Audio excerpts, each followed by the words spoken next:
Hey homeschoolers, Rebecca here from Gia of California, and I wanted to talk to you today a little bit about manners. How many times have you found yourself saying to your child, mind your manners? Now, mind your manners, and when we go into the restaurant, mind your manners. It's something that we say all the time, and you've probably had a child or two ask you right back saying, why? What's so important about manners? Now, I and when my first child asked me that, I was taken back a little bit because I thought, what? I've just always taken manners for granted. Of course, we need to mind our manners, but why? So this is what I told that child, and this is what you can tell your children, is that it's really akin to the golden rule. Matthew 7:21 says, treat others the way you want others to treat you. And that's the basics of what manners is all about. Now, since you're home every day, all day with your kids, now is a really great time to be reinforcing those manners and probably even introducing some new ones. Since you're not going to be driving through In-N-Out Burger or Del Taco and having multiple meals per week in the back seat of the car, now is a great time to practice table manners and how to set the table properly. Beg your pardon. And also some of those other finer points of etiquette, like having a tea party. But really, manners start at the earliest of ages. How many of us teach our little toddlers simple things like saying please and thank you, and also how to share with their siblings and with their cousins? And manners can progress to basic table manners, also picking up after yourself, something like how, if you get your brother's toys out, you need to put them away. Don't leave a mess in the kitchen for somebody else to clean up after you. Unless you guys have a kitchen fairy. I've always been waiting for the dishes fairy to show up at my house, but they don't. We have to clean up after ourselves here.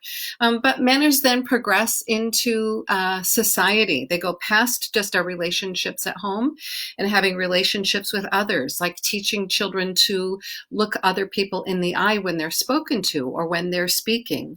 Shaking hands, how to address adults. Do you want your children to say yes, ma'am, and no, ma'am? Do you want them to address adults as sir and ma'am? And also simple things like others first, holding the door open, and then even onto some of the more refined social graces that we would call etiquette. So when your children ask you what's so important about manners, it's really all about the golden rule. Having great relationships and not offending your family and insulting people at home and also with others out socially. If your children have good manners, they're more inclined to be invited back to friends' houses. Okay, folks, let's be honest here. How many of you have that friend that you love dearly, but you really don't want their children to come over to your house and go up and play in your kids' bedrooms because they pull out every single toy and don't put anything away? That's bad manners. When you are a good guest in somebody else's house, we need to teach our children to pick up after themselves. Anyway, makes them good guests, but also ultimately in the long run, it's going to make them great employees. Professionally, people who use good manners will in the workplace are going to better earn respect from their peers. And they'll also generally be thought of as competent by their employers and also as their colleagues. So just remember that. Good manners helps your children eat from the littlest toddler stages on up into adulthood. So now's a great time to be practicing manners with your children. There are tons of resources online that you can utilize. If you go to Pinterest and Google and do a search for free manners printables, there is a plethora of items there.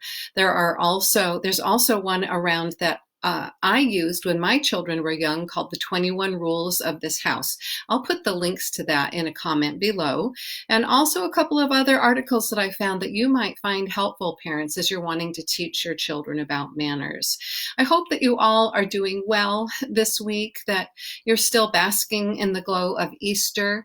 I know it wasn't the same. We didn't celebrate the same as we usually do, but we still celebrated, and it was kind of a cold, cloudy day here at our house, but the sun was just shining in our hearts, just remembering all that Jesus did for us and that he's alive. That brings us hope, doesn't it? We may get weary of staying home.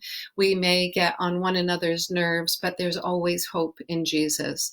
So I hope that you will take that encouragement with you, that you'll enjoy practicing manners with your children and teaching them new things while you're home and you have the relative free time in order to do that.